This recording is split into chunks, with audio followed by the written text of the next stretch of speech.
illallah Allahu akbar. Lho anakku sing ayu dhewe anakku limbu. Ana dawuh apa yo nimbali karo anakmu aku kanggo leren jalambekan yono. Heeh. Perkara lakon kena disambung mengko sing wigati sing luwih baku ayo memuji marang karsane Gusti ngono. Mergo romangsati kuwi bengi iki ora ana tembung kang luwih endah kang kudu diucapake ngono. Kejaba memuji marang karsane Gusti syukur marang Gusti Allah Subhanahu wa taala Tuhan yang Maha Esa Hyang Widiwasa ngono ya Mak. Sebab apa yo?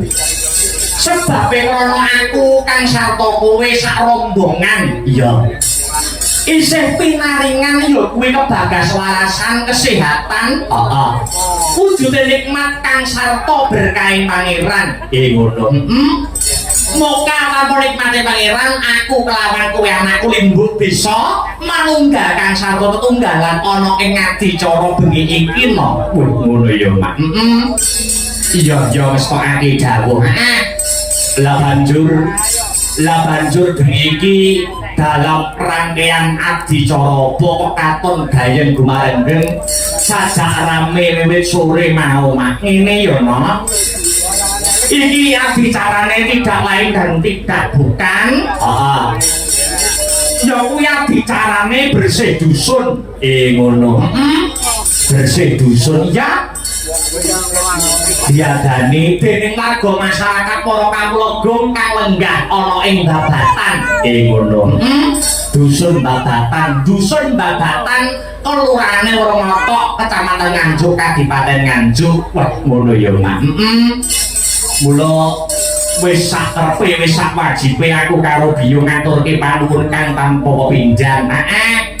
Ngaturake panuwun terima kasih kang sangat banyak. Awake dhewe sak kanca aku minangka dadi pakil. Pakile kanca-kanca Sanggar Seni Astabrata.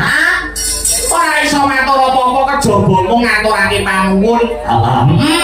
Unjuk marang sapa wae. Sedaya panitia ingkang ikut andil lumadining adicara dalu samangke ingkang pinandikan dening Bapak Ketua Panitia ngono. Ya kuwi Bapak Joko Muhartoyo ngono ya Mak. Iya. Mestokake dawuh mau uga wis dingendikake mau Bapak Lurah uga hadir mau uga paring dawuh ana ing sambutan mau sore ngono ya Mak. Iya mestokake dawuh Bapak Kelurahan Kepala Kelurahan Wernoto Bapak Nyoto sarjana sosial. Iya ora keri ora lali. Uga aku minangka dadi wakile kanca-kanca ngaturake panuwun terima kasih yang sangat banyak kunjung dumateng seluruh warga masyarakat ingkang lenggah ana ing dusun Babatan. Dene bengi iki awake dhewe sing ketiban sampur untuk tahun iki awake dhewe sing ketiban sampur. Ingin paling melipur paling hiburan kanggo seluruh para warga masyarakat ingkang lenggah ana ing dusun Babatan sumrambahe para warga gong pecinta wayang kulit pecinta seni dan budaya kang lenggah ana ing Laladan Kadipaten Nganjuk. Wah iya ya Mak ya wis pakake dawuh. Awake dhewe suwe ora rene. Yen ora lali awake dhewe sak kanca Sanggar Seni Astabrata kuwi rene terakhir nalika jaman Covid-19 ngono. Dadi kae yen ora kleru wayangane rampunge jam 1 no ning Babatan kene. Awake dhewe wis suwe banget terakhir nalika jaman Covid.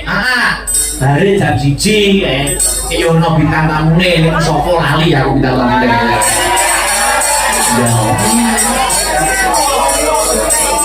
Luar biasa antusias kan satu apresiasi dari warga masyarakat pondok layam.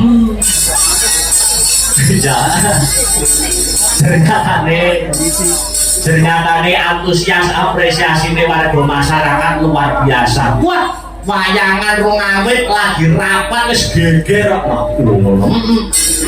Masyarakat sisih lor karo masyarakat sisih kidul. Gegerane perkara apa? Perkara lokasi arep penggunaan dalan akbar sak kanca sabrata iki lho perkara lokasi gegeran. Oh iya. Dalan ning lor kidul ra gelem nonton. Iya. Dalan kidul sing lor ra gelem nonton. Iya. Aku nanti ning omah iki semeremet krungu kabare wis kondang lor karo kidul nanggap dhewe-dhewe aku.